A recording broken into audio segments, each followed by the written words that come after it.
What's up, everybody? Welcome to Gojo with Mike Golick Jr. That is me. With me, as always, in 2023, producer Brandon Newman. Brandon, what's going on? Nothing much, Mike. Happy New Year to you. Happy New Year to all. Happy New Year. Yeah, we are within range where that is still socially acceptable to say because it's only like the day after. I think the first 3 months is a fair range of seeing someone for the first time. If you see somebody for the first time, Mike, especially in these quarantine times, like you don't run into as many people. So when you run into them, Happy New Year up until March 31st. Absolutely not. Oh, does March end on the 30th this year? March, the end of March?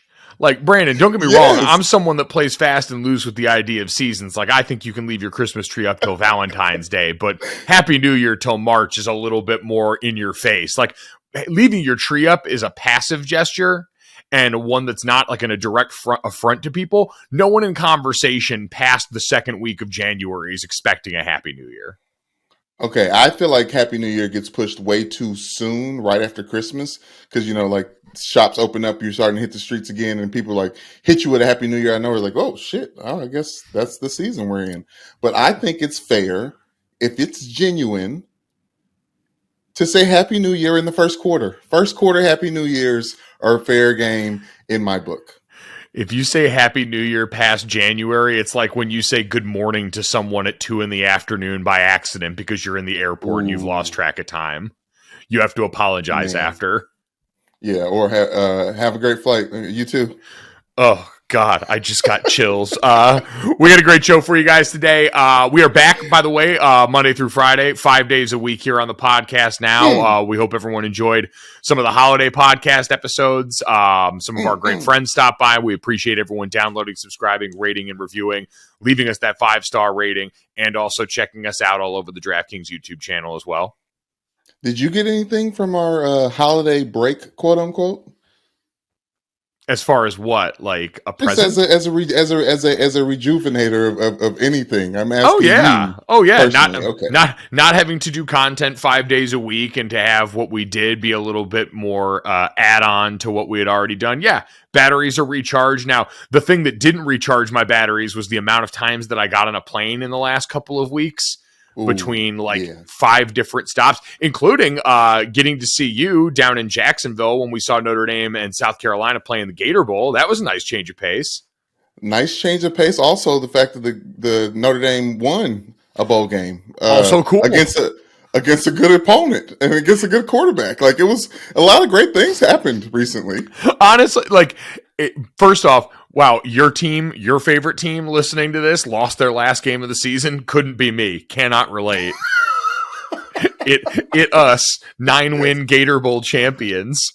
Man. It also, like, nowadays, I wasn't sure how it was going to feel because we talked about opt-outs and all these things affecting bowl games. And certainly for Notre Dame and South Carolina's roster, especially at the skill position spots, was absolutely devastated by players opting out, players in the transfer portal. Notre Dame was down the best tight end in school history, the best pass rusher statistically in school history, and the quarterback that had started all their games this season, and got back the guy that was injured as the starter at the beginning of the season. So a guy that hadn't played meaningful football since September of this year started off this game, and we got an absolute barn burner between both teams, a back and forth scoring bonanza that ends up with Notre Dame on top in this game. There were 2 pick sixes thrown by Tyler Buckner over the course of this game.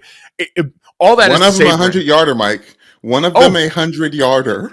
It was completely unhinged, and it was a South Carolina home game in that stadium. It was 80-20 South Carolina fans down in Jacksonville, which makes sense proximity-wise, but all that is to say, I wasn't sure how I would feel about bowl wins in all these circumstances. Knowing all those things, not going to lie, feels incredible because it feels like an even higher degree of difficulty. You're preparing against players that you have basically not seen all year. You're preparing with players that in very critical and important roles have not played as much meaningful football all year. And so to still go out there and get that result feels like a health of the program win, feels like a coaching win, feels like things that we can spin into some really good offseason propaganda, and I feel great about that.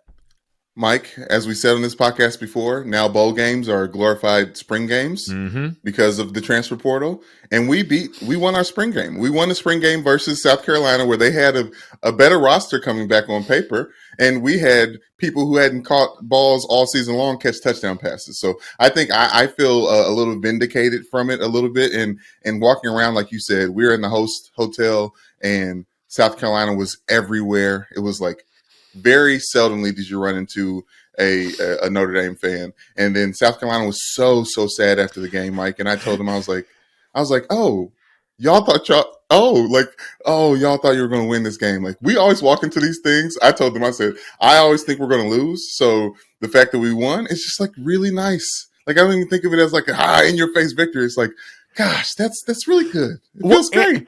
And we were coming off of the Duke's Mayo Bowl earlier in that day that was like 13-13 in the fourth quarter. And I said, yes, I would be comfortable with us losing as long as it meant we actually played an exciting game. And we did. We were one of the good games on the weekend. I will say the one social experiment that I did want to see before we get to even more exciting from this weekend in the world of college football.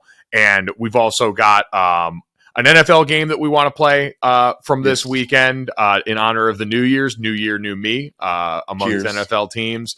We got our Monday Roses that we'll give out on here. This, That, and the Third is back after a 2-week hiatus. But the one social experiment I wanted to see was in the hotel lobby of the Hyatt where everyone was staying. It was the official Gator Bowl hotel, at least listed on the team websites. And when you went into the breakfast nook that had the breakfast buffet for everyone to partake in, I wish that they had a camera on one part of the station, because down at the far end, they had oatmeal and they had grits right next to each other. Ooh. And I would have given anything to see the breakdown of that choice amongst fans of South Carolina or Notre Dame, because just anecdotally, there wasn't a lot of blue, gold, and green making its way over to the grits. I was a man on an island walking towards that spoon. And it's sad to see, Mike, as somebody who had grits multiple times this weekend in Jacksonville. It's sad to see, but I felt pressure to go eat grits just to represent for Notre Dame a bit. It's like this. Oh, did you guys see that? Mike Go Jr. went for the grits.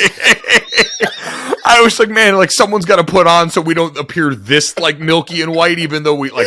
Right. I shouldn't even say that because it's really not a white. It's like it's less a white thing and more just like north and south thing as anything else. But because I say quality of life thing, but what is tomato? Yeah, I mean, because like grits are fine to me. I'm fat and I've had a lot of food. Like they're great. Right. They're the sum total of what you put in them, but.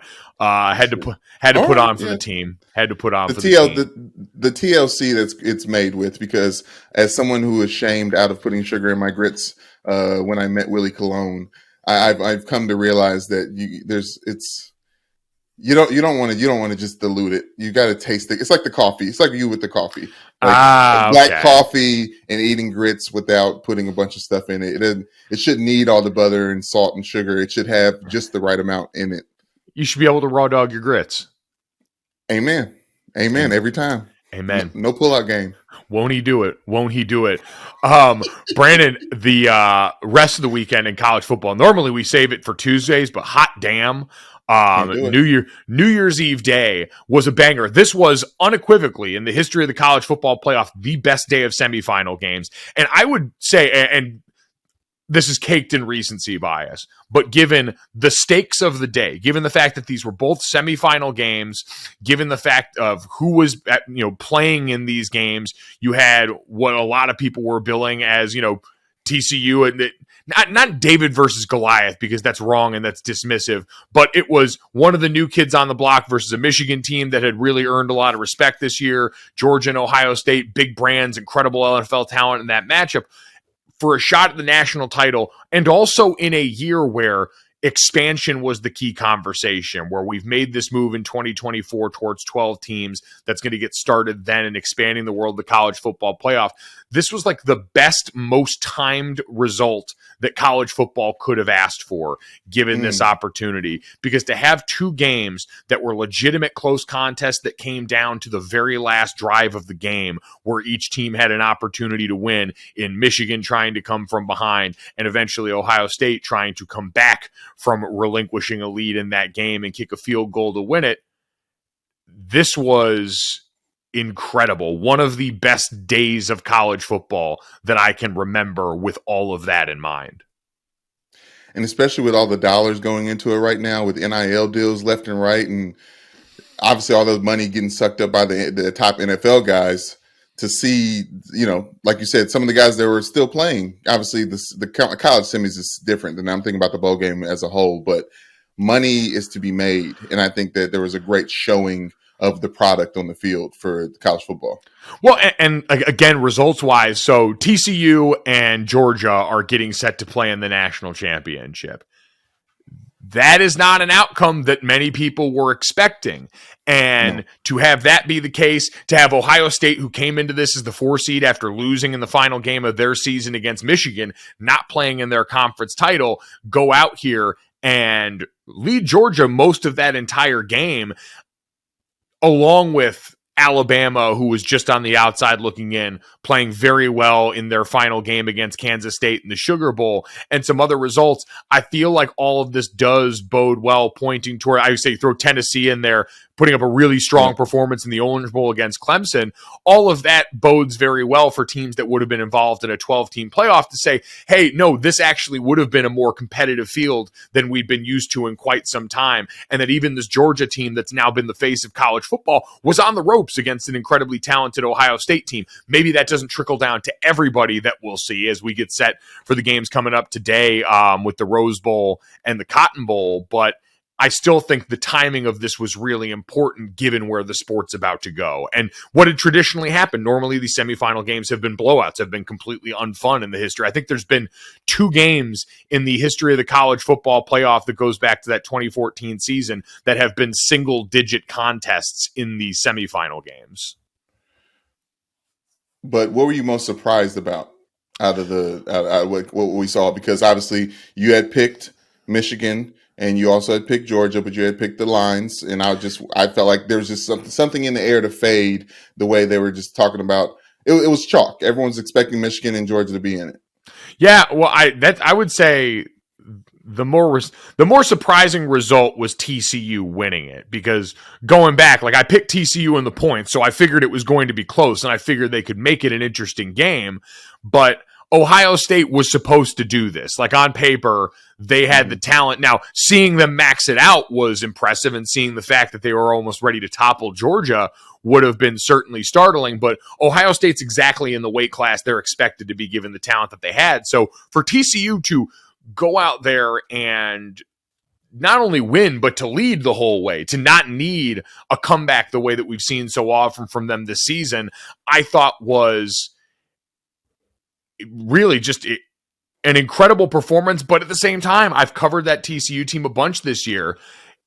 I think it's also great because it's going to force more people to stand up and acknowledge, like, this is who TCU was for the vast majority of the season. Like, yes, they had to make some comebacks in the middle of all this, but it was kind of like we saw in this game where you had a pair of pick sixes, big time plays from Quentin Johnston in the passing game.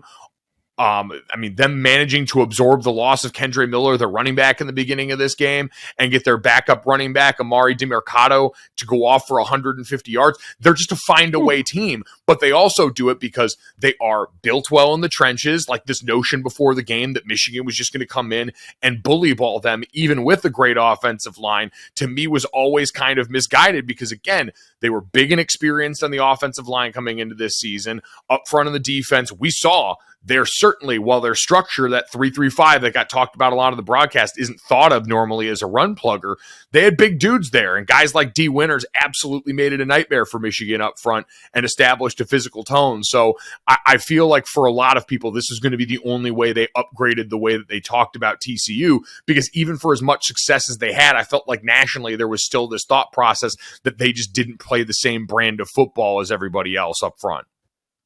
Yeah, that they weren't good enough, and if they got on this semi stage, they get embarrassed like Notre Dame has over and over again in the past.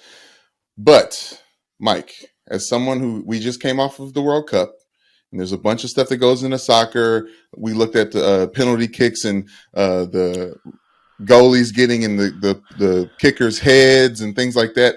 Is there anything to the Hypno Toad actually fucking people up. Like, I feel like there's something psychological going on when I see it online, when I see it in the stadium. There's like some poison. Like, it's like if you lick the back of a toad, like there's some psychedelics that TCU is putting the other team on a little bit too. I don't know if it's just Max Duggan and like how he plays and how it's like very surprising he can just make the plays left and right, but there's something else going on that feels like it's a little bit deeper than X's and O's with TCU. Oh, I mean, so you could Hypnotoad, one, very real. Glory to Hypnotoad. Obviously, I have a ton of respect for the psychedelic frog that pops up onto those screens. But it's also kind of like a caveat into a serious, or like an avenue into a serious conversation about vibe change around this team. Like, this is a 5-7 football team last year with all the same parts that got made better because Sonny Dykes has come in and changed the attitude of this program and the mindset. And that's no disrespect to Gary Patterson, who I saw out celebrating and obviously, enjoying TCU doing well. But right. Gary Patterson's tenure was defined by defense and a much stricter regime. Sonny Dykes has come in, and it feels like everyone sort of relaxed their shoulders and unhooked their jaw a little bit around that program to where you can get something like Hypnotoad that becomes a phenomenon, becomes a sensation that's made much more popular. Obviously, winning helps that, but Sonny coming in and taking a quarterback in Max Duggan, who had been a starter there, who had played a lot of football and started this year on the bench, and along with Garrett Riley and that offense, letting him become unlocked. Having a guy like Quentin Johnston stick around and have the season that he has, Joe Gillespie and the job he's done with that defense. Again, it's not, they had, I think, 8 transfer players and 6 who ended up as starters on the defense or as contributors in the 2 deep on the defense. So it did help them some, but they weren't a USC or Ole Miss portal overhaul team. This was just kind of the reminder that fit matters a lot. And there's a reason that so many players tend to follow coaches to certain places, because when you get someone's approach that fits yours and allows the same players to be sort of looked at in a different way, it goes from what we usually see when head coaches take over, which is sometimes this feeling that the players they've inherited are sort of hand-me-downs and they've got to wait around until they get their guys.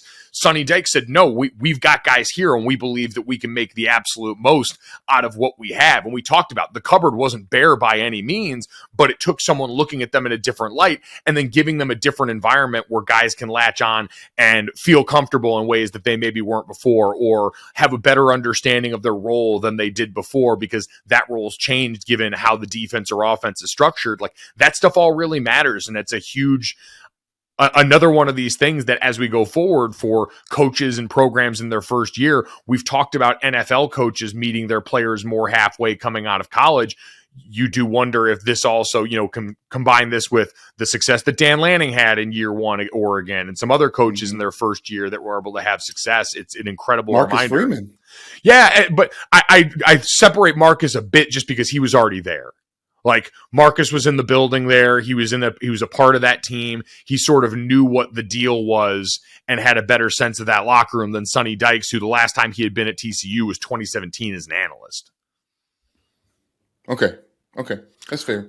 But we know how different it is to be a head coach at Notre Dame, and I do think that outside of losing to Marshall at home, he had a pretty remarkable season, in my opinion. No, he did, and he's a first-time head coach. Sonny Dykes has been a head coach, albeit one that was fired by Cal. Like, that's the other part of styles make fights, is Sonny Dykes getting back into an environment where there was the proper investment in this versus what happened at Cal, what he did at SMU before this. He's got plenty of head coaching experience, and so this notion that TCU was ever some charity case, or the idea that they didn't belong, or the idea that TCU couldn't play fit, those were all fallacies walking into this. Those were people that just didn't want to watch or pay attention to what TCU had done all season long, who got a very rude awakening when they turned on the tape of this game and watched this thing live.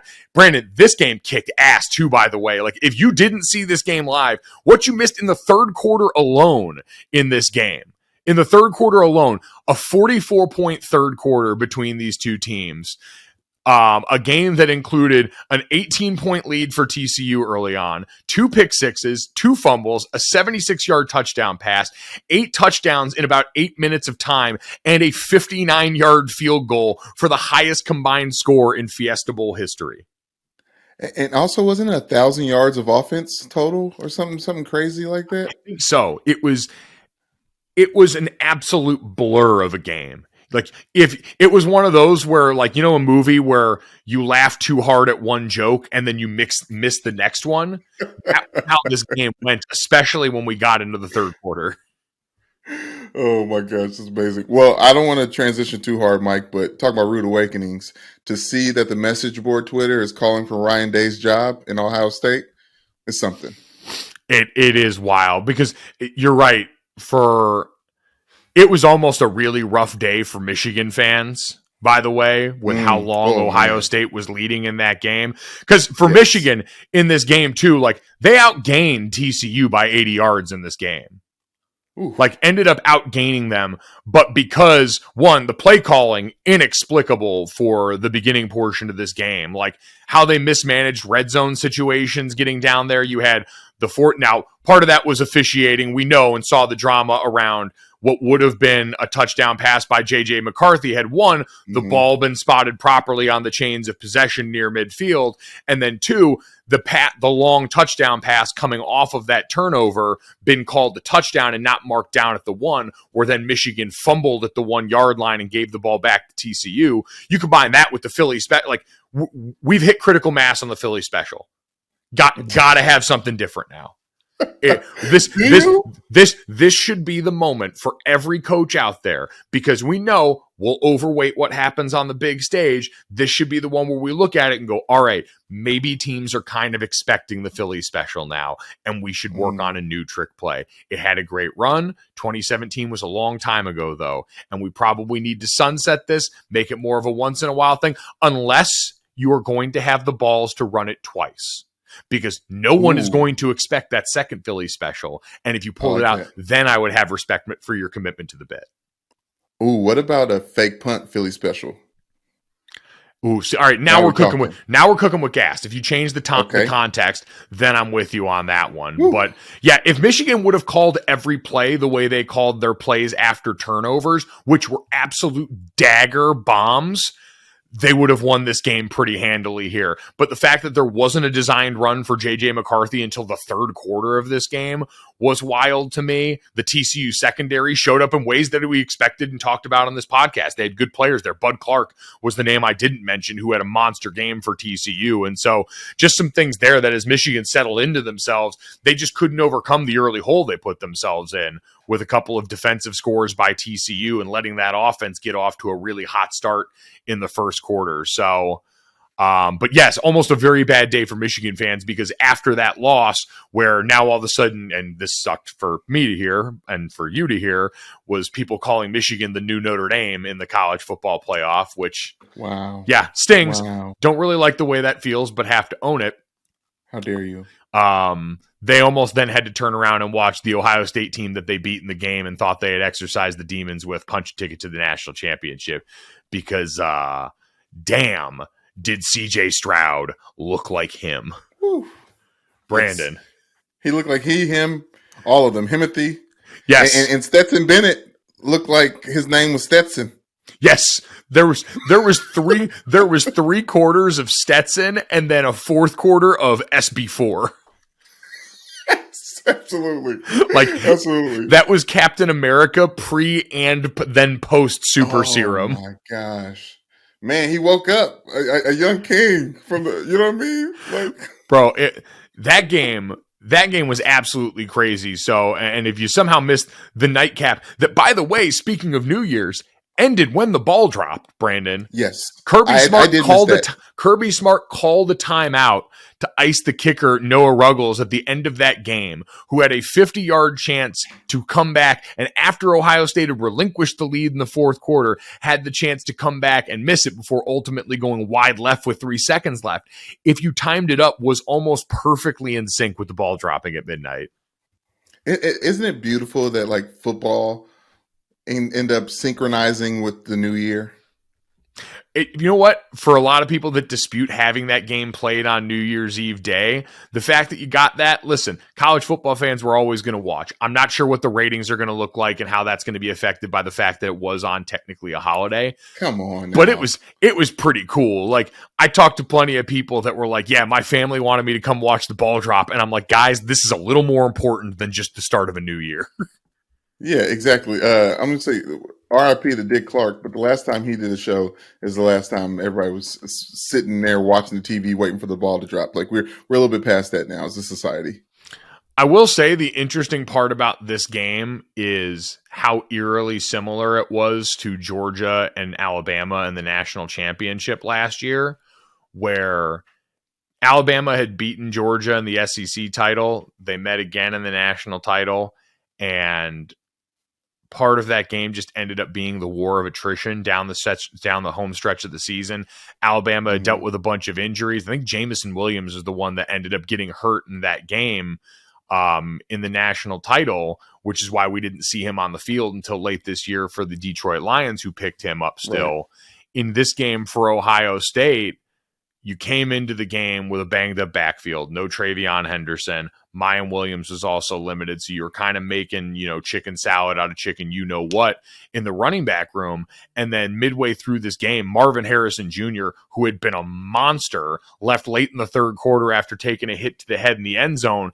And honestly, that was incredibly reassuring for me to see the fact that they did take, in this kind of game, in that kind of environment, took his helmet away from him after a head injury and didn't let him go back in, because the reporting we heard on the sideline said Marvin Harrison Jr. was telling his teammates, I'm fine, I'm good to go. And they were like, no, you are not, based on whatever concussion test they gave him inside that tent, and did not give the player back his helmet and did not let him back on a field in a game, Brandon, where it would have been very easy for everyone involved to say, oh yeah, no, he was fine, and fudge and get him back out there because he was balling on everybody and you wanted to win this game.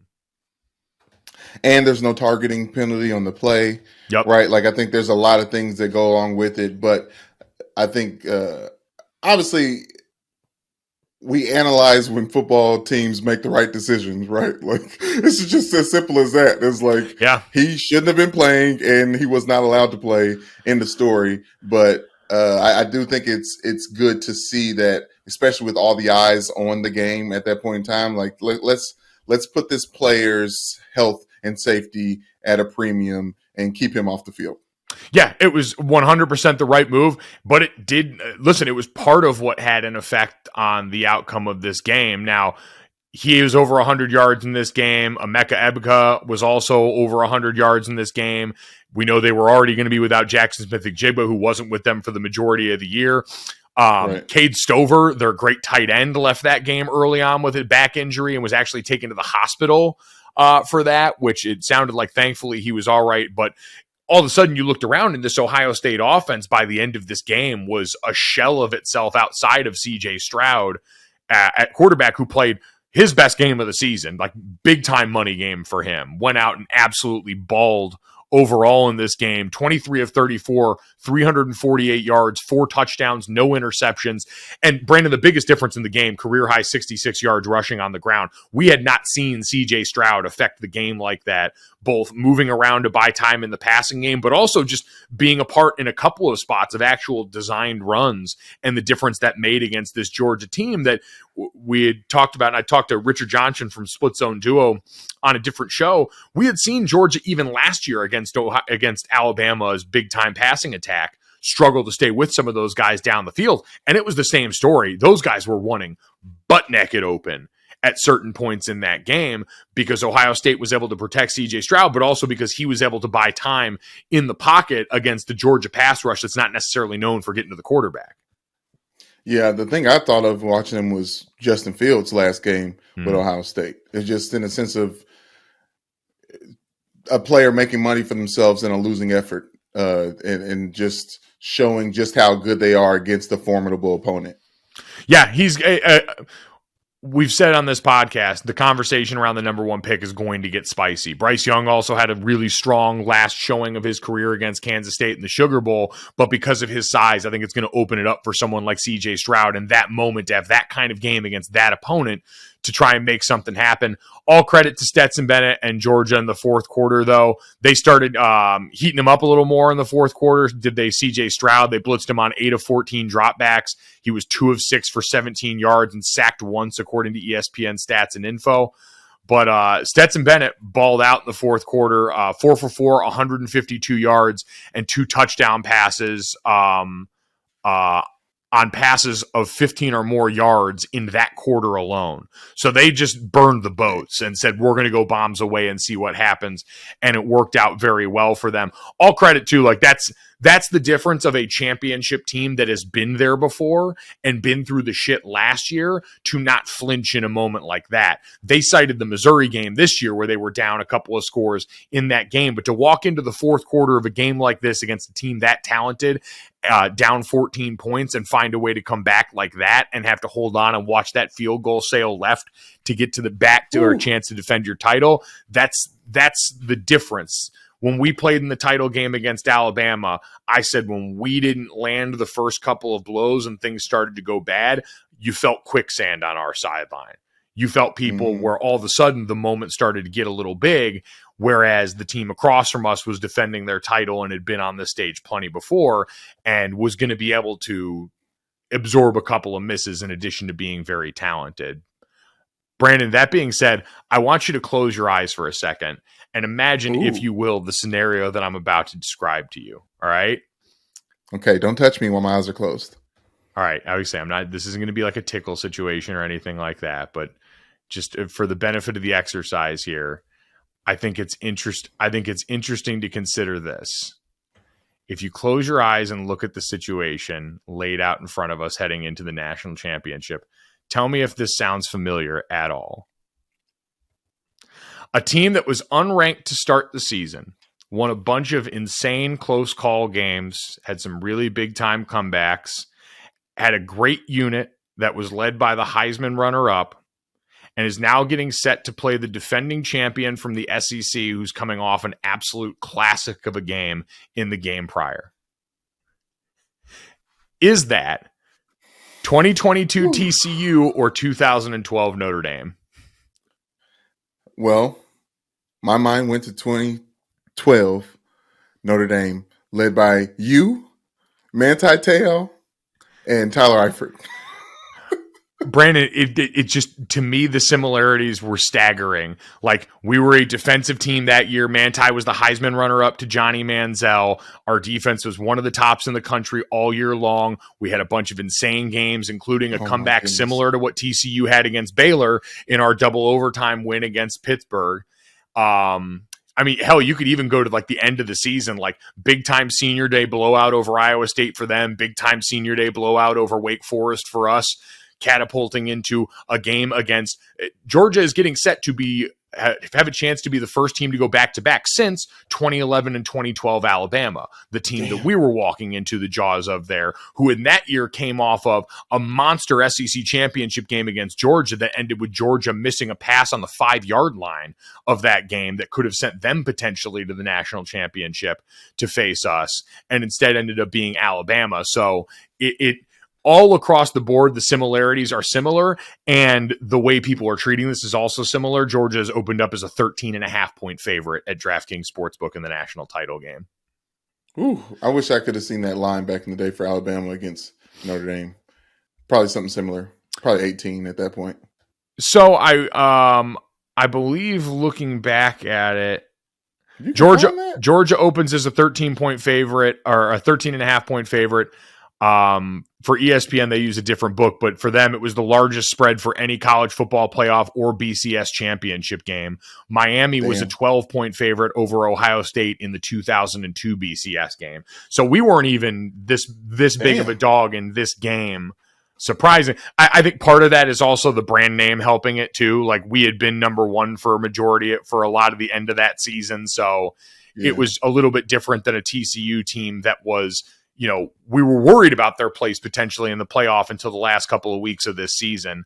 So yeah, listen, going to be an uphill battle because again, TCU is stretching and testing everything we've thought about star rankings and what you need as far as talent acquisition to succeed in the top end of the sport. It's not saying that these guys aren't talented. It's just saying that on paper, it's not the same as these teams we see. Shout out to Bud Elliott over at 24/7. The blue chip ratio, this idea you need a certain amount of your roster and a certain window of recruiting time to be comprised of 4- and 5-star players in order to be able to actually go and make this happen, is being tested by this TCU team. Am I confident in them being able to slay this Georgia Giant?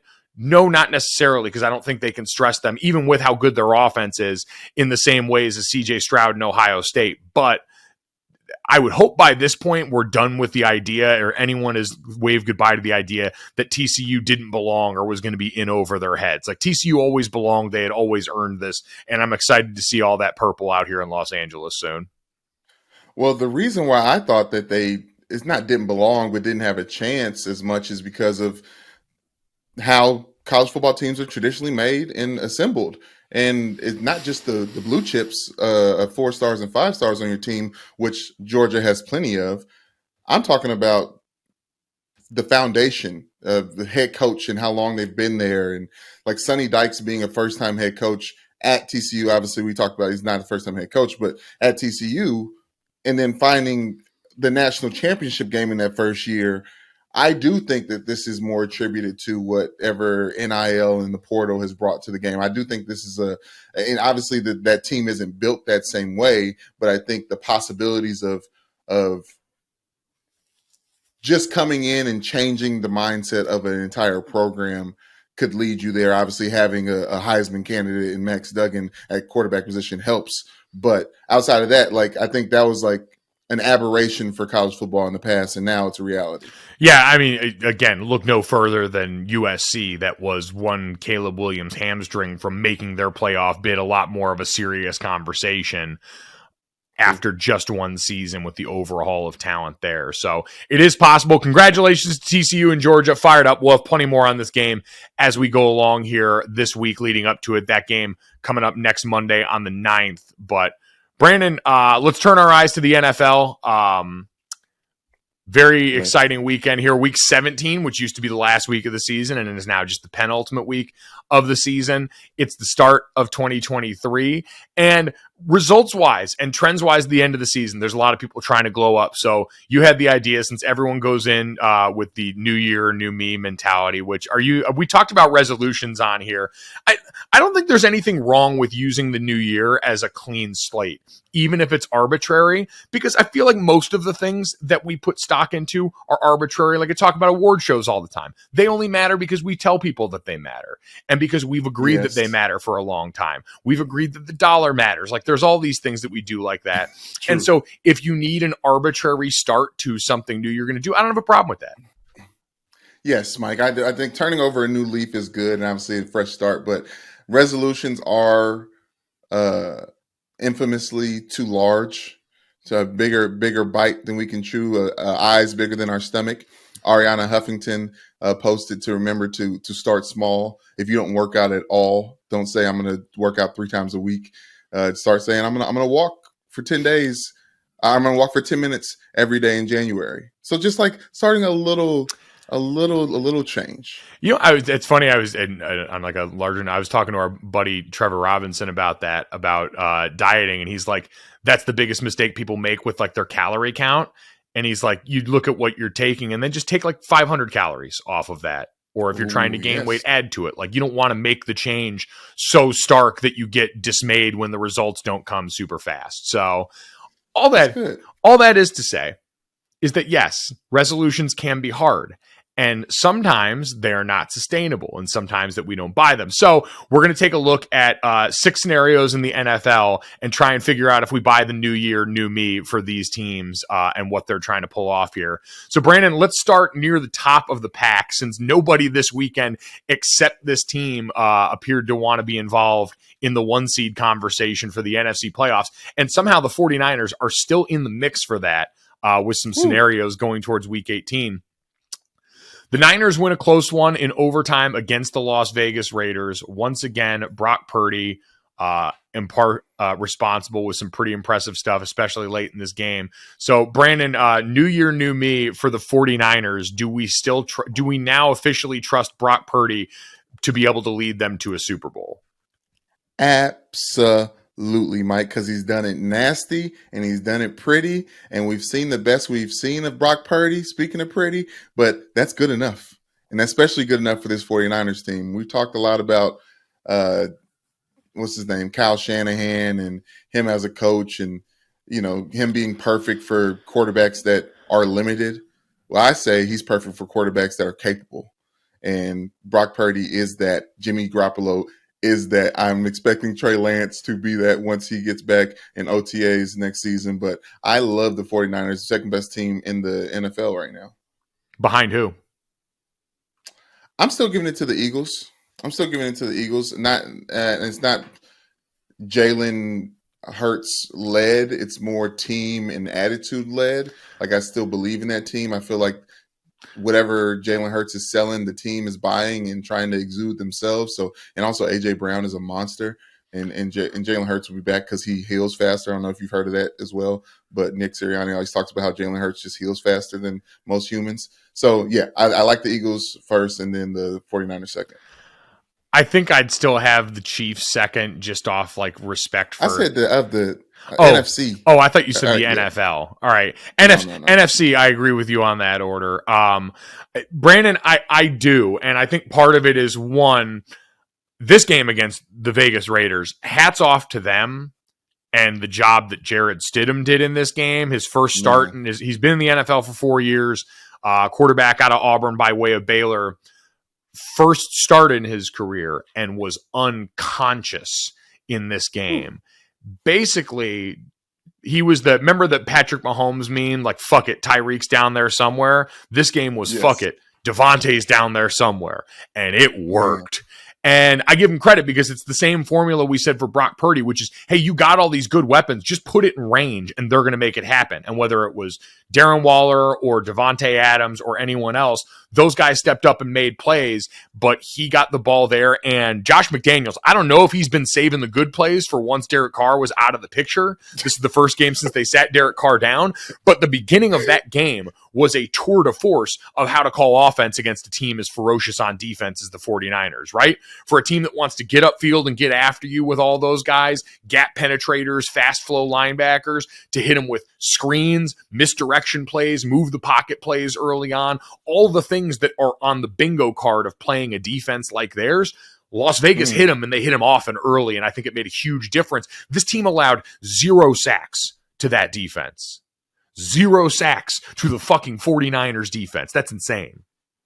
Yeah, and it's honestly some breath of life for the Raiders. Like, for Devontae Adams, whose best friend just got benched, who was playing quarterback while he went over there, for him to have the game he had, to break the record for a regular season receptions for or reception yards for a Raider, like that's important moving forward, because now Josh McDaniels, all the shit I was talking about him when it comes to last week, when it comes to benching Derek Carr and him taking some blame for Derek Carr's production, I don't know, Mike. Looks like the capable quarterback was there. Like, I like to see Jarrett Stidham be outside of the pocket and reset his feet before launching a ball. I was like, oh, I haven't seen Derek Carr do that. I'm not out in the conspiracy that maybe that Josh McDaniels was pulling punches to say, all right, man, listen, it's not me. We can go into next year. It just was too good, too quick. But Brock Purdy, like you mentioned, won ugly in the fourth quarter. And again, I think he's dropped into an offense that does not ask him to do too much. The structure in this offense means you can go low and slow and have success. There were critical moments, especially when the Raiders tried to heat them up late, where Kyle Shanahan called the shit out of these plays. Jet screen on the outside to Ray McLeod. You had the screen to Christian McCaffrey off the all-up blitz look at the end that was an absolute nail in the coffin for them. But Brock Purdy had played a total of 9 snaps with the 49ers while trailing at any point in the 5 games that he's been the starter, and all 9 of those had come when he entered for Jimmy Garoppolo in his first appearance when he went down during Miami. So he managed to go into this game and find a way to do something that he hadn't done yet as a player, which you're just, he's behind in the experience quotient of things, right? For all the people that were talking about him ability-wise versus Jimmy Garoppolo, I think in the postseason, some of that gets trumped by the experience of having been through situations and being versatile enough to overcome what gets thrown at you when the game plans are a little bit more specific and the intensity gets ratcheted up. I think Brock Purdy being able to stack as many experiences as he can in the meantime now, and having comeback fourth quarter win in overtime be one of those, is really important for a team that has the best defense in football and an offense that is one of the most versatile and well called in football. Listen, we've seen quarterbacks come in and take over and do well, right? Dak Prescott, like there's a lot of the long list of quarterbacks to do this, but to see someone adjust and like I don't want to go to like Matt Castle, Patriots territory, but like I can go to Jimmy G territory where what we saw from Jimmy G with the Patriots made it so that at least Kyle Shanahan was like, yeah, I can do something with that guy, right? Like Brock Purdy being, this is just an NFL research tweet. Brock Purdy has won each of his first 4 NFL starts, becoming the 4th rookie quarterback to do so since stats have been tracked in 1950. Just one of the two of the names in that class of Ben Roethlisberger in 2004 and Phil Simms in 1979. So let's not act like it's just aberration that is happening right now. I think Brock Purdy is the guy for the 49ers and could be the guy to lead them to a Super Bowl. Yeah, it's an incredible testament to, again, coaching and scouting to have a player that you took in this, but like when you're drafting guys as late as you were there, you're drafting them on a flyer. Like right. Even for a quarterback, it's like, hey, we like a couple of these things. This is where the more productive college players who don't fit the normal physical profile for NFL teams tend to fall. Like you see a lot of good guys that college football fans tend to love end up down here who just don't have the physical profile. Yes, but I feel like it's more realistic that the draft as a whole is a flyer. Like the first round. Well, yeah, the draft is obviously end up being.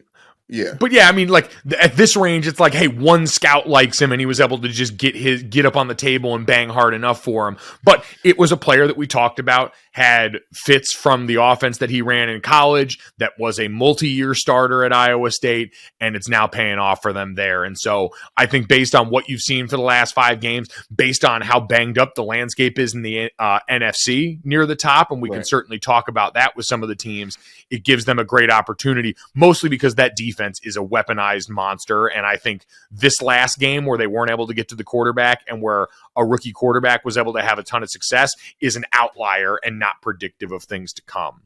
Brandon, new year, new me. Speaking of the top of the NFC, the Eagles, Minshew Mania was called off in a 20-10 loss to the New Orleans Saints.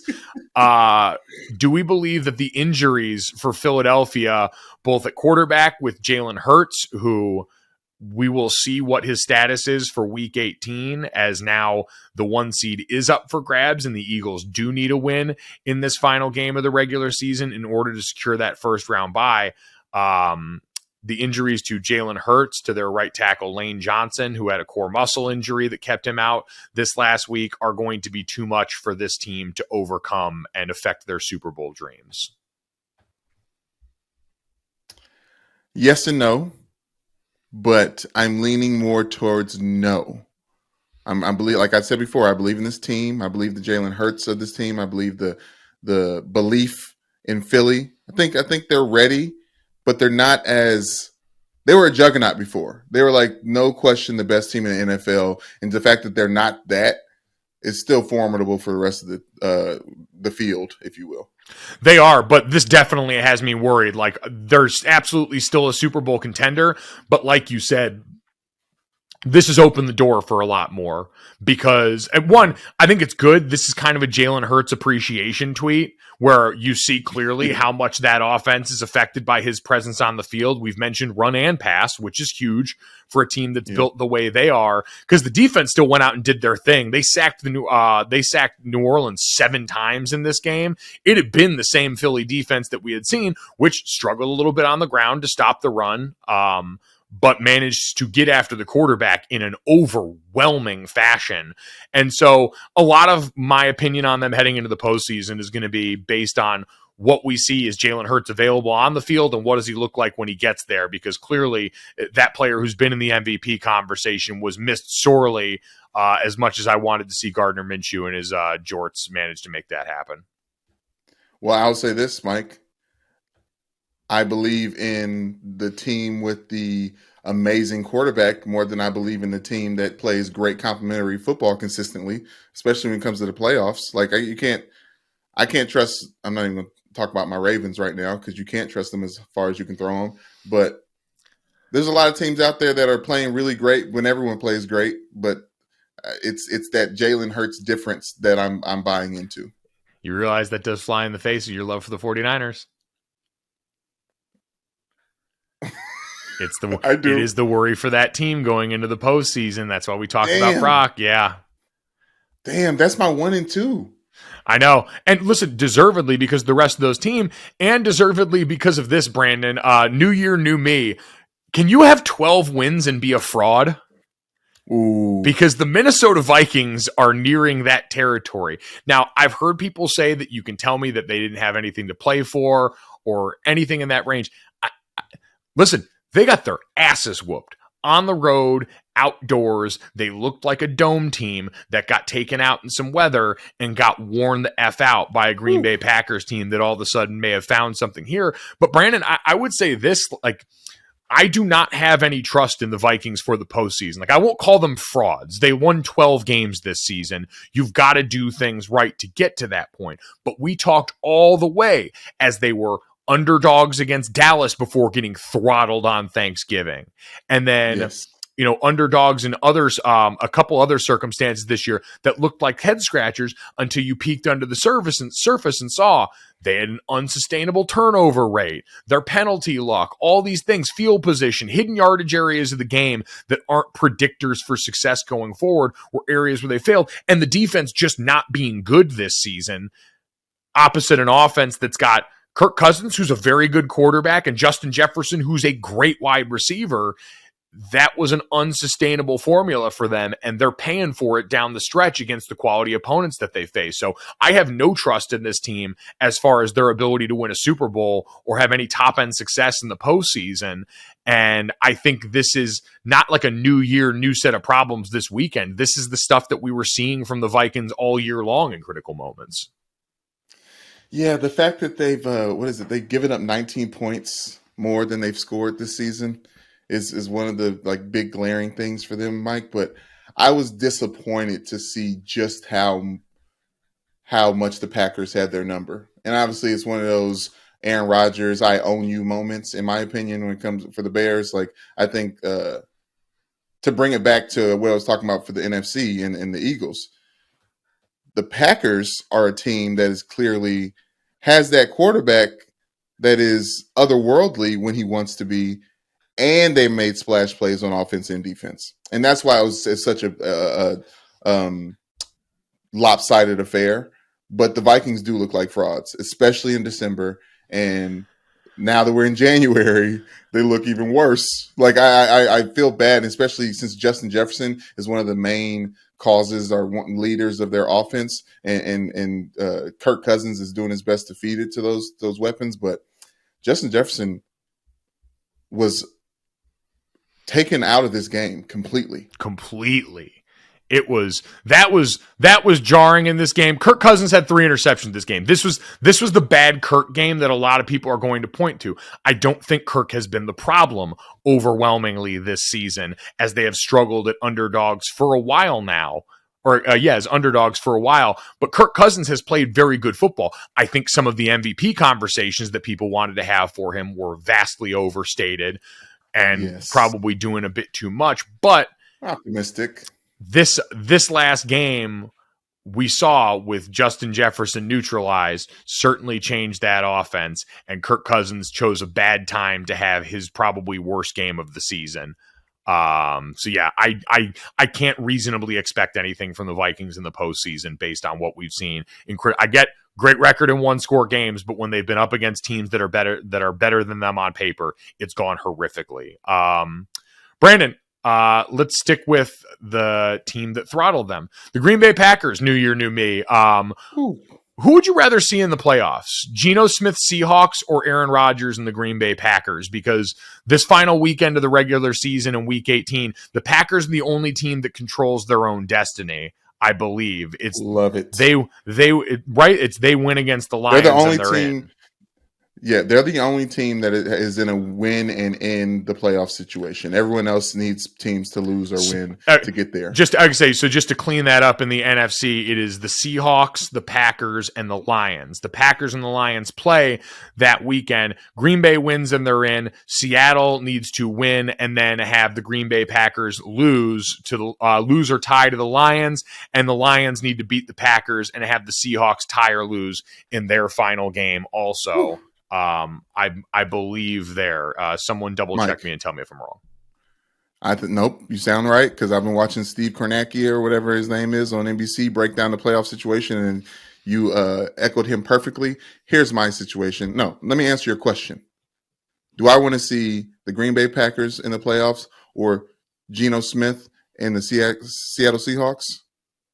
I'm like Roger Goodell. Like, let's fill the seats, baby. Like, come on now. Packers all day long. The only team that has the owners littered around the nation. Yes, I want the Packers in the playoffs as much as I want the Cowboys in the playoffs, but I believe in the Packers way more than I believe in the Cowboys. I hate that all it took, like the Packers defense is like dating a fuckboy, where all it took was one nice thing done for me to fall right back head over heels in love.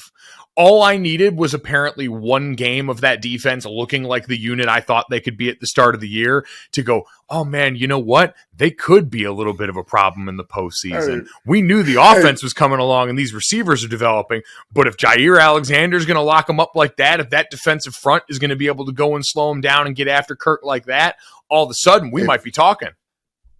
If Kenny Clark goes in there and makes a strip sack, that made me want to be a defensive lineman all over again. Like it was beautiful to see, Mike. And I hear you. It's like, ooh, he came with the edible arrangements and a box of chocolates. Like he didn't have to do the same thing in different forms. It's that fine line difference between a good morning and a you up text that all of a sudden has just made things a complete game changer. Honestly, and not to get it too weird, and I don't want to get into the horniness that was in November, but Aaron Rodgers looked like he just got done with some great sex in that post-game conversation he had. He was looking too grinny. It just looked, he had rosacea. It was disgusting to see, but it's exactly where we thought he'd end up being. When I saw Aaron Rodgers get down and play the bass in one of their touchdown celebrations, I was like, oh man, we're getting the good ayahuasca now. Yes. The vibe, he's purged the poison, and now the vibes appear to be back in a more sustainable place. It's honestly just whoever Aaron wants to blame. If he's in the mood to blame Matt LaFleur for something, he makes dumb plays on the field. When he wants to just pat himself on the back for all how great he is, he goes out there and runs for a touchdown when he's supposed to pass for. Like, we haven't seen him do that since 2017. The pump fake for the rushing touchdown, it did. All of it felt like what we expected all along. And that's the problem is, oh, wow, this team did play behind its offensive line, use its running backs as a weapon. The things that we've been at, they just did the things again. The tremendously low standard for a team that we thought had a bunch of talent of do the things that we all thought would be successful for you this season with young receivers. Ground game, bring them along and rely on that defense. The defense finally showed up. Now, I'd be a fool to think that this is going to be an each and every week thing, but I'm kind of with you. The Seahawks got a good win this weekend against the Jets. They eliminated the Jets from playoff contention. Geno Smith's been a great story, but I can't help it. I'm with you as we are getting ready to say bye to this older generation of quarterbacks. There's part of me that's just ready for one last nostalgia tour to see if Aaron can do. And again, we've got built up time under task with him. We've seen him do it in the postseason. And so now all of a sudden I'm allowed to believe again, even though if it's a bad idea. Brandon, last couple here. New year, new me. Giants broke the postseason drought, make the postseason for the first time since 2016. Do you think they can actually win a playoff game? It depends on where they land, Mike. It depends on where they land. But I do believe in them because I'm thinking about I don't believe in them. I listen, I love their players. I tried so hard to talk myself into it, but I don't believe in them. I love them, but I don't believe in them. So this gets interesting. If the current playoff seeding holds, it looks like they would play the Vikings in the on wild card week. Okay. Or, yeah, I believe in them and love them, if that's the case. Oh man, that would be something. Like because like somebody's in your ear. Yeah, no, because I was pulling up the NFC playoff standings, and yeah, right now we've talked about it. Dallas would end up playing the Tampa Bay Buccaneers. New York would play Minnesota, and Seattle would play San Francisco. So that Vikings game, I don't know, man. Yeah.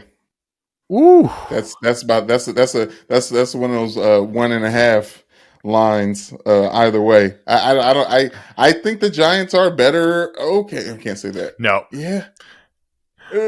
No, you can't say that, but they can win that game. I think I don't look at that and say it's not winnable. I would pick the Vikings, but yes, the Giants are absolutely capable of winning a game in that setting here.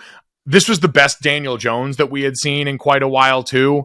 Yes. In this game, ended up with about 91 yards rushing and 2 rushing touchdowns in a game where he went over 700 yards on the season.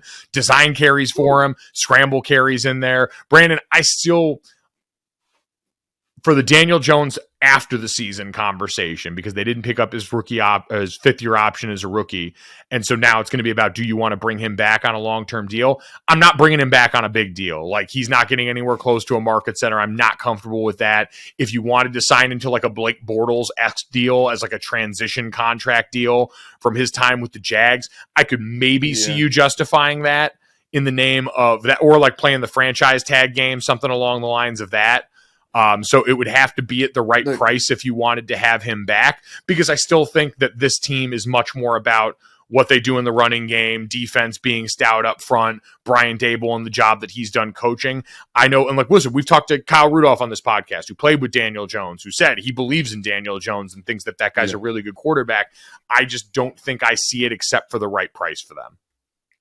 Okay, the right price is interesting, Mike, because I feel like in that division for the Commanders, they could be in the running for something like that. But I just don't know what team is fat and happy enough to have a Daniel Jones sitting on the bench and as confident enough in their defense to have him starting and then be a Super Bowl contending team. Like, it's very interesting, and that's why I like about it. But I do trust Daniel Jones as he gets older. Mike, let's not forget of how young he is in this league right now. He can get even better.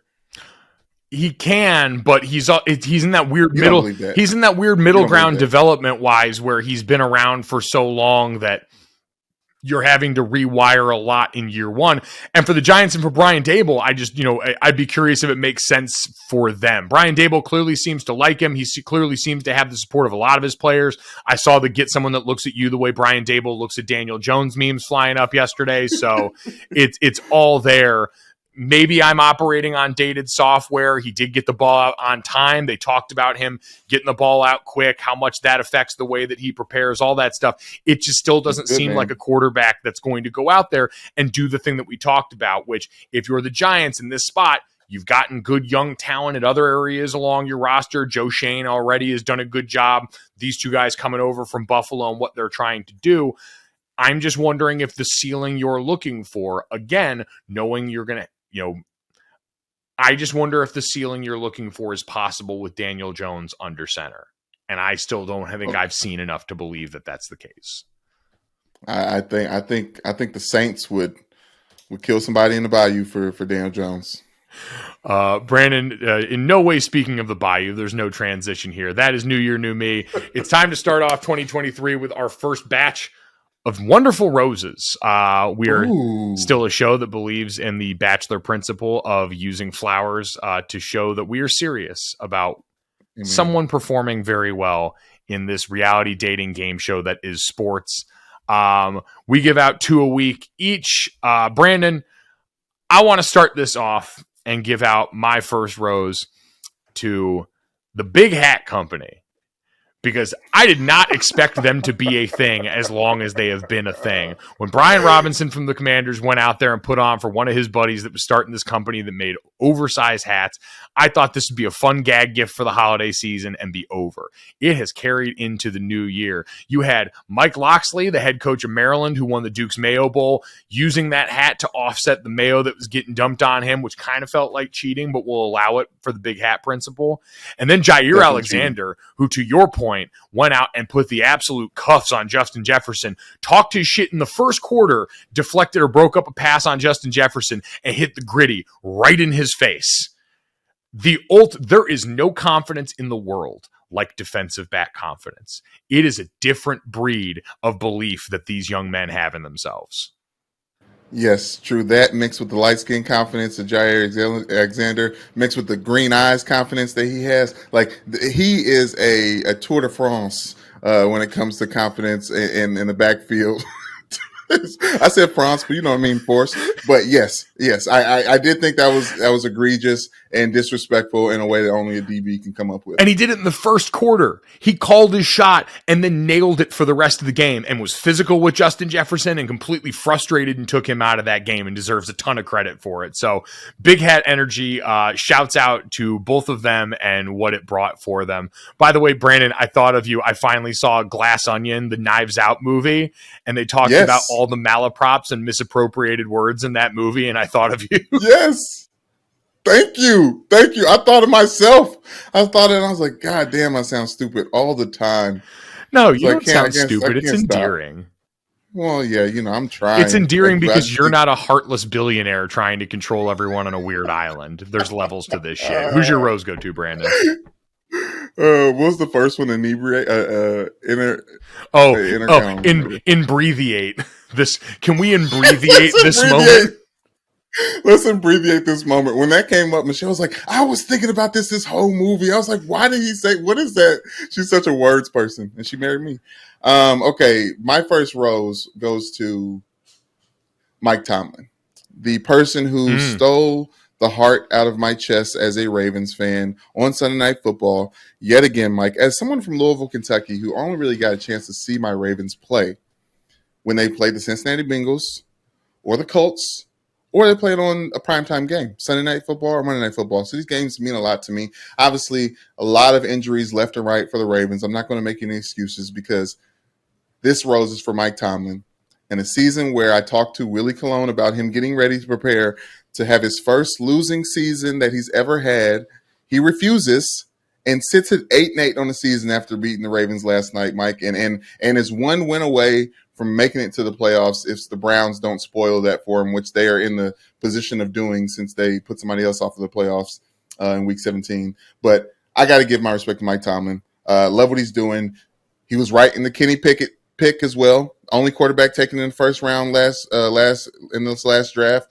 And the Steelers look as formidable as they need. Obviously, they need TJ Watt to be there, the best Watt brother. Obviously, after JJ Watt retired, I still stand on the fact that TJ Watt will be the best Watt brother to play in the NFL. And I think this season has proven it. He was injured. They were terrible. He came back, and they've been a force since. But I'm giving all the credit to Mike Tomlin. Man, the JJ Watt erasure is strong on this podcast. Damn. Listen, I'm just telling you what I see.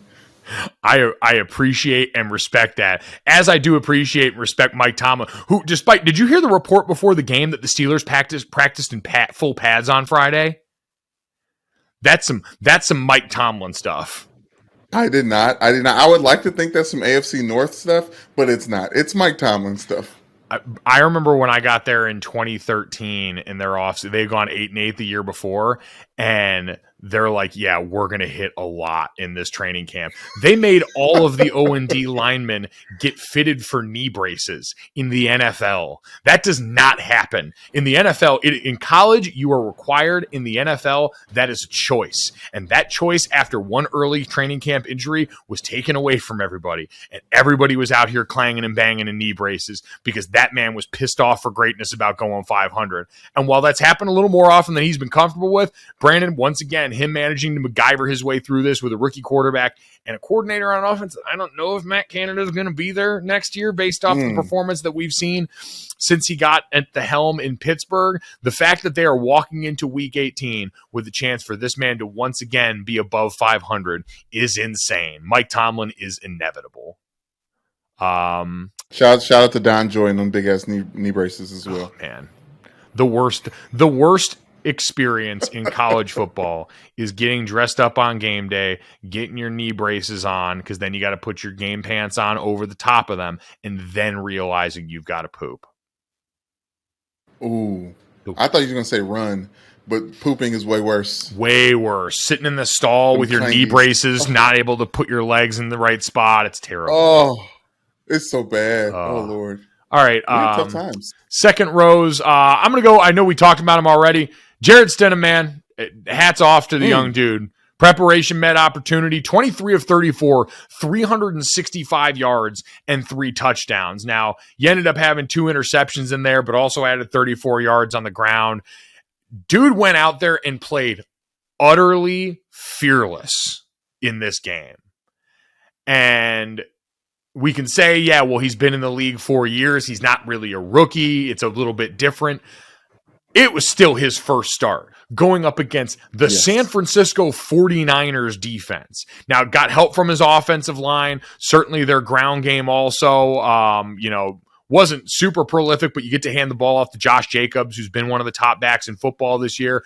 But that dude made plays happen off schedule, on schedule, threw up and gave his playmakers opportunity. It was awesome to watch. I don't know if this is necessarily indicative of Jarrett Stidham's future other than being able to cash backup checks for a while, but A, that's an awesome lifestyle, and B, this was an awesome game. Yeah, honestly, Mike, you hate to be that guy that's like, oh my gosh, Derek Carr would never, or whoever the guy was that Derek Carr would. Derek Carr's really good. Like this isn't a game Mike, where this makes me this isn't a game where to me it's about Derek Carr playing poorly or not being worthy. It was about this rate. Like I was texting Jason Fitz, our good friend who's a lifelong diehard Raiders fan, and he said, like, our offense has not done this, like looked way more in sync for some reason in this game. Part of it I can say too is like, hey, listen, defense, they don't know Jarrett Stidham. Jarrett Stidham is in his first start in the NFL. It's the, hey, you don't have a lot of tape on him situation, so you're not 100% sure what to expect, and that played out well. Good bit of beginner's luck. I won $800 playing blackjack my first time. It was great. Yeah, and we obviously with Mike White, we can see that like it ends at some point in time for some people too. Like you can be great like real quick in the NFL at the quarterback position when people don't have film on you. All right, but let's move on to my rose. I'm going to give it out to GOATs. Goat roses today.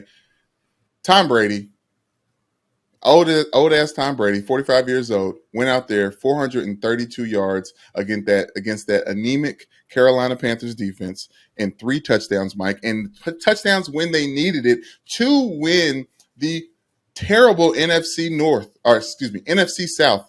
The division that no one in the division wanted to win. Tom Brady was like, you know what? Let me go out here and do these things. 400 yards, such a crazy stat. I think Kevin Wildes, if you remember him from your days back at ESPN, now with Fox Sports, he tweeted, Belichick drafted QBs threw for a combined 1,000 yards and 8 touchdowns today. Oh, yeah. You like that? Do you actually like that stat? I mean, imagine if Jimmy Garoppolo had been playing. Ooh. Yeah, but also, like, are we really giving that credit to Belichick? I don't think I am. But anyways, so that's what Tom Brady did. That's one of my first GOAT roses. And my second GOAT rose, LeBron James. Obviously, he had his birthday on the 30th. Happy birthday. Happy birthday to LeBron. He's had a great last couple games, and he's proven to be the GOAT that he is, and will eventually pass Kareem Abdul-Jabbar in all-time points, possibly this season. We're expecting this season. But Mike, he brought in the new year playing Madden. Oh, we know he puts on a lot of big hats. Speaking of the big hat company, he puts on a lot of big hats of who he's fans of when it comes to football. And he claimed that, obviously being from Akron, Ohio, he's a big Ohio State fan. He should be an Akron Zips fan, but that's neither here nor there. He was very sad after the big loss to Ohio State and turned on Madden, Mike. And his wife caught him on IG Live our Instagram stories, playing Madden, bringing in the year the right way, and it's the best advertisement for Madden I've ever seen, Mike. I didn't need Patrick Mahomes. I didn't need Tom Brady. I don't need all the footage of the game. All I need to see is LeBron James playing it because I'm about to buy Madden today. I'm going to spend this year getting better at writing and playing Madden. You got influenced by LeBron James. Who could have thought? Brandon, makes you wonder. Stay woke. Was it an ad all along? Ooh, Madden and Nike working together. Little backdoor deal right here. Get something that looks homegrown, organic. Everyone can relate. I saw everyone like, damn, you can be LeBron James, and you still got to justify to your wife why you're playing Madden in a critical situation. Celebrities, they're just like us. Or are they? I'm just saying, let's check. Let's wait till we find out the receipts. Someone Freedom of Information Act that thing and see what we're working with.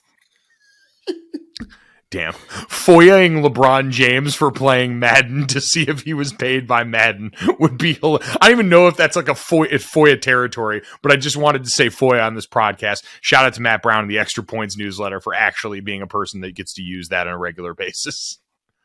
Yeah, that's dope. I was actually really excited when you said that. I was like, "Ooh, shit, we about to get into investigative journalism." You know, crime podcasts. That's the new thing. Oh my god! All right, those are our roses at Gojo Show on Twitter. If you got any people that we have missed along the way, anyone that you'd like to nominate there, I was thinking about nominating. I watched Love Is Blind season 3. Nancy's brother, who went out there and brothered his ass off when Bartice dropped her at the altar. Bartice, who was yeah. Oh, were you watching? Or did you just fake that? Nancy's brother. I'm watching the At Home's episode, and I had it on mute, and I was like, I gotta watch that. This seems serious. I'm gonna go ahead and go back. And you just told me the whole. I'm glad though, because Bartista, he wasn't ready for no relationship. I couldn't believe that shit he tried to pull.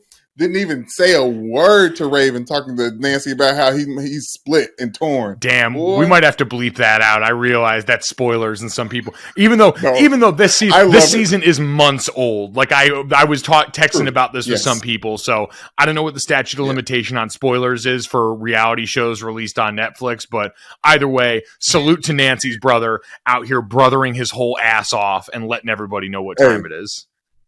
And I'm going to let you transition, Mike, but speaking of that, no spoilers for The Circle, please, because I think it's coming out on Wednesday. If it didn't come out last Wednesday, do you watch The Circle, Mike? I don't know. Season 3 of The Circle last season was some of the best television I've ever seen. Frank, I'm telling you, Mike, just cut the shit on. You may not finish it, but it is a treat. It is a treat. That Kaleidoscope show hit Netflix too. The one that's supposed to be a different order of the episodes for everybody is out there now. So lots of stuff happening. Come through, Ned. Lots of stuff happening. All right. Quick review of picks from this last weekend. Brandon, this is all about you, man. I was horrific. The only win I had this weekend was TCU plus 7.5 versus Michigan. Everything else, Georgia minus 6.5 loss, NC State minus 1 against Maryland loss.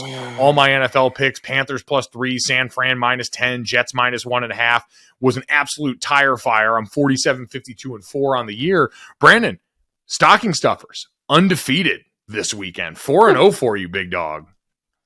The last month or the last weekend in December to get all my stocking stuffers hit, like it just feels like I'm hitting my peak of football knowledge as well. I know I said I was getting fatigued last week. It's because I just know. You know what I mean? Like when you know, it's like a kid that, needs to get harder classes, Yeah, you're like in your Thanos right now. You're not the only one cursed with knowledge.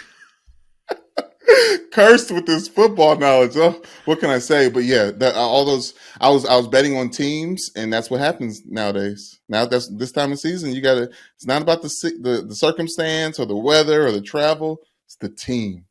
Because the great ones are built to travel. Write that down. So make sure again, fade me. Hit your wagon to Brandon Newman. Brandon had Jags minus 4.5, Lions minus 6, Packers plus 3, and Chargers minus 6.5 to go 4-0 this weekend. So Brandon, while you were in the celebratory mood and as we ring in the new year and say Happy New Year to everybody, one more time on this podcast, because I'm done after today. Do you know what time it is, Brandon? Do you know what Auld Lang Syne means? Absolutely not, Mike. Absolutely not, but I know it's a wonderful, beautiful song for the new year that makes no sense and it's gibberish to me. But I would love to do the research. Have you done any? I'm just Googling it now, and I usually do this. This is my usual thing. I usually come with the facts about the song I the sing. poem Scott's title may be translated into standard English as old long since, or less literally, times long past, old times. Essentially, it sounds like it's reflecting on old times. It's the tradition. Like when I said it to you at first, you had no idea what I was talking about, and then played it for you. Nope. Everyone knows Auld Lang Syne, but I'm not sure most people know. Like, I think most people know the name of it. I mean, listen, and shout out to most people because I'm not one of them.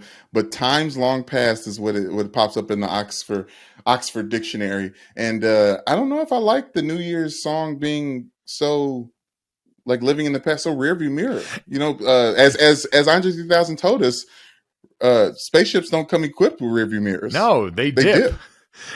Yeah, as quick as they can. I was, you know what? That is an interesting note because so much of it is forward facing. That song is really melancholy and looking back. We always talk about needing to upgrade like the national anthem. Like people always, I've said international players anthem would be a great one for that one. We need to pick a new Year's song at Gojo Show on Twitter. Let us know what the New Year's Eve song should be. Also download, subscribe, rate, and review. Leave us a 5-star rating. And a review. Tell Brandon how great he's doing on this. And if you want to leave your suggestions there for what the New Year's Eve song should be, let us know. One sidebar, Mike. My mind got brought to Kesha because I feel like when she was out, she was a lot of New Year's songs. She started TikTok. Wow. I hope she's getting those royalties. Crazy to think of. Man. Wow. Man, wow, what an innovator. Shout out to Kesha, man. I hope she's doing, she's been through a lot since then, so I hope she is walking into 2023 doing a lot better. Brandon, let's start off our 2023 here and take a look at what's coming up. If you're listening to this podcast on Monday, this would be kind of dated, but we have got the Cotton Bowl and the Rose Bowl coming up today here. The Cotton Bowl between USC and Tulane, the Rose Bowl between Utah and Penn State here as college football gets ready to go in the home stretch in the next week. The national championship will be played on Monday the 9th out in SoFi here in Los Angeles. I'm excited to have college football come to me for once this season. That'll be very fun. But for USC, we'll see if Caleb Williams makes it out on the field against Tulane team that's been fun as hell to root for this year. And if Utah is going to do to Penn State what it did to everyone down the stretch of the season and beat the unrelenting shit out of them in what would be like Sean Clifford, it feels like his 1000th football game at the helm for Penn State. Yeah, Mike, I was hanging out with somebody who went to Kentucky this weekend. Shouts out to Corey Peters. But he was telling me that he doesn't believe that Tulane and schools of that sort should ever play in these in big bowl games, Cotton Bowl included. So you say he went to Kentucky? Yes. I don't know if he should get to talk after this weekend where they got blanked by the Iowa defense. The Iowa defense alone beat the entire team of Kentucky. And I get that they didn't have Will Levis. I'm just saying this might not be the weekend to talk your shit if you're Kentucky. I'm here, and somebody who just gets excited for a Music City Bowl invite, like just chill a little bit, you know? Yeah, Tulane. I love the fact that Group of 5 teams get to do this, and I will listen. If Caleb Williams either does not play or is not 100% in this game, I'm just saying it could be kind of froggy. I'm not willing to pick anything crazy here, but this Tulane team has beat the shit out of some folks who were like willing to fuck around and find out with this thing. See Kansas State, the Big 12 champions, who got their doors rocked by TCU physically in that game. I'm just saying you don't want to sleep on this team because there's some bad dudes. There's some bad dudes. Some heat. Brandon, so those will be exciting. Obviously, you know, we're holding on to the last few remaining college football games. Everyone gets to talk about the Rose Bowl sunset and freak out about that after we watched the Rose Bowl almost cost us early college football playoff expansion, which again made me pit myself between a petulant bowl game or ruthless corporate greed and playoff expansion and didn't feel good about either. Oh, yeah. Anytime you got to look yourself in the mirror like that, it's not good. But I did want to shout out Tulane for the 83 years. 83 years since they've been to a major bowl game. So this is, if you want something to root for. Oh, time. Dude, Tulane's super easy to root for. Went like 2-12 last season. They spent most of the beginning part of last year displaced by a hurricane. Were on the road living out of a hotel for about a month of last season. It was horrific for them. Willie Fritz and company deserve a ton of credit. Michael Pratt, their quarterback, sticking around next year, which is awesome for them in this new name, image, and likeness world. The fact that this guy decided the grass and the green were both still greener in New Orleans, pretty cool to watch him finish out his career there for the Angry Green Wave. Brandon, let's get to that. Luka Doncic been on some bullshit. Capped off an historic 5-game run. He's the first NBA player in history with 250 points, 50 rebounds, and 50 assists over a 5-game span. He capped that off with a 51-point outing against the San Antonio Spurs this weekend. It was his third 50-point outing in the last 5 games. That included that 60-20-10 game against the Knicks. That was the first stat line of its kind. Dudes, Luka Doncic, again, like him, all that stuff. I just appreciated that he hasn't yet done the Nikola Jokic thing where he heard everyone talking about his body and lost a bunch of weight and became a vegan. We haven't gotten to that point, and Luka is still out here balling. Yeah, balling, drinking. We hope he's having a good time. I don't know what he does in the offseason. I want a documentary on this young man eventually, but not to act like my basketball fandom is moved by LeBron as well or influenced. But, you know, LeBron's favorite player in the NBA right now is Luka. And, you know, LeBron has good taste. Well, you know what it is LeBron's eventually going to be able to say the thing, he reminds me a lot of myself. Which is what LeBron wants most in any sort of praise that he can dish out, is the ability to bring it back to him. I think he kind of did already. One of the things when somebody asked him, was like, what do you like so much about Luka? He's like, his size. He's just, you can't coach that. He's just so, and I was like, okay, I hear you, LeBron, your big ass. But also I love Luka being perfect for the NBA off the field as well, off the court, off the field. That Greg Popovich, obviously, Luka was on a tear before the game. They said, what are you going to do about Luka? And he jokingly said, I'm going to hold him. We're going to hold him to 50. That's going to be our goal as a team, to keep him on below 50, you know, laugh it off. And Luka ended with 51. And, you know, him and Pop had a little fun stuff after the game, talking to each other. It's just cool to see a guy call his number like that. Like, we knew when he first got here and he said the NBA was kind of easy for him, that we could all be in trouble. I'm glad we're seeing it. NBA's Joe Burrow, man, out here balling. There you go. Brandon, let's get to the third, because I think Celine Dion is still currently trending for this reason. The folks over at the Rolling Stone decided to do the 200 greatest singers of all time. And now, do you have the top 10 pulled up in front of you? Because I know this involves a lot of scrolling. So if not, I can filibuster. I don't, but I do. So give me, because you know I got tabs open. Got them tabbed. You feel me? So I just gotta find some notable ones to consider along the way as we look towards the top 10. Checking in at 102, Taylor Swift. Checking in at 86, Michael Jackson. Checking in at 68, Bad Girl Riri, Rihanna. Mm-hmm.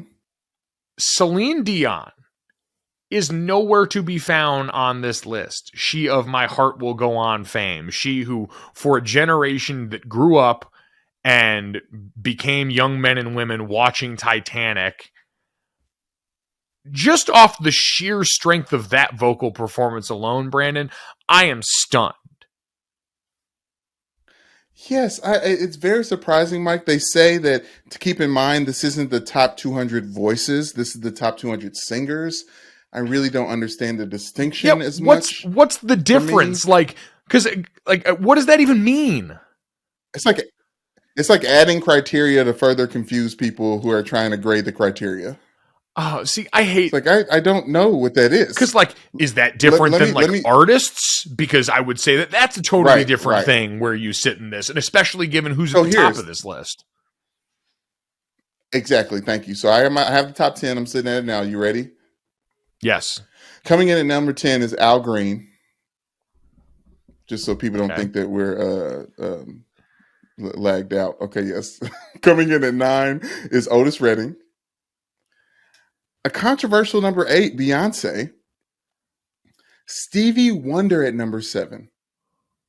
Coming in at number 6, Ray Charles. The Ray Charles. A lot of people's favorite, especially around the holiday season. Coming in at number 5, Mariah Carey. So the top 5 starts with Mariah Carey. Then you get number 4, Billie Holiday. Then you get Sam Cooke at number 3. Oh, Whitney Houston at number 2. And leading the way on the Rolling Stones top 200 singers of all time, Mike. Aretha Franklin at number 1. Yeah. Sitting pretty. No, and sitting beautiful. You know what? Aretha Franklin is absolutely deserving of being in that spot, whatever metric singer is for this list that I don't understand. I think Bob Dylan was on this list and not Celine Dion. In what world, if this is because again, singer to me implies that this is in some respect about vocal prowess. That's the thing that's a bit unnerving to me. Because if it's about vocal prowess too, I think Adele, especially as far as modern submissions, belongs in the top 10. Like as singularly powerful a voice as exists in modern music. But for Aretha Franklin, my hot take musically has always been for the song Bridge Over Troubled Water, that Clay Aiken's version was better than Simon and Garfunkel's version. And that's a song where I was never sure who sang the original and who to credit with that. Right. And when I came out with that, which I stand by the way, the Simon and Garfunkel version is a bit of a slog.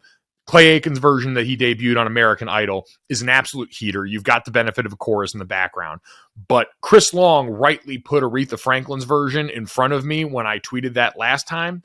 And I'll always put my hand up when I am wrong, and I will admit when other people are right. Chris is 100% right about that. That Aretha Franklin version, I probably listened to 40 times on repeat while I was getting ready for a college football game after it was introduced to my life. I don't know what took me so long. I apologize for taking too long to get here. That being said, I've arrived and I'm willing to plant my flag with that version of that song in perpetuity from here on out.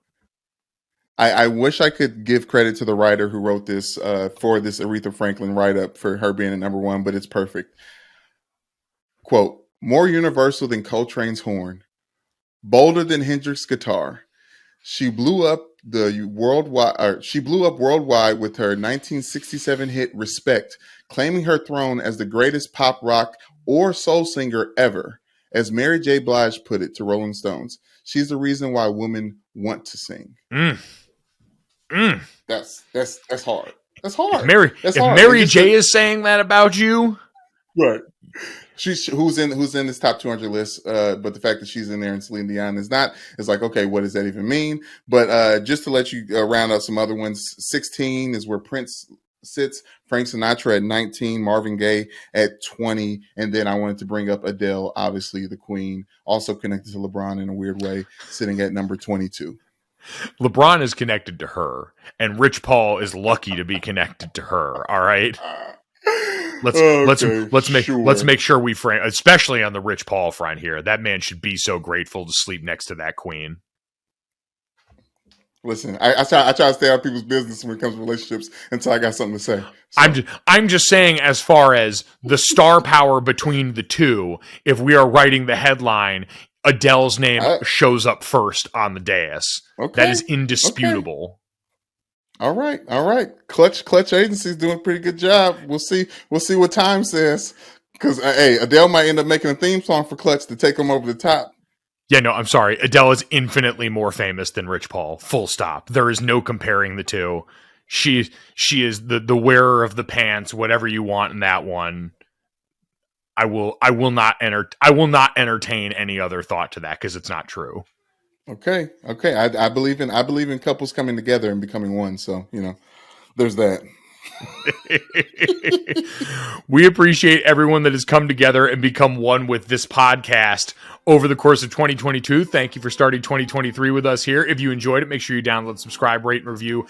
As always, leave us that 5-star rating and a review. Check out the DraftKings YouTube channel. Subscribe to that too. Go and check out our playlist, the Gojo and Mike Golick Jr. playlist. Give us the thumbs up on that. I see more of you doing it. I see you looking. I see you liking. Thank you. Show us that. We appreciate it. Thanks so much. Enjoy Monday Night Football. Enjoy whenever you're listening to us, either the Cotton Bowl or the Rose Bowl. We'll talk to you tomorrow.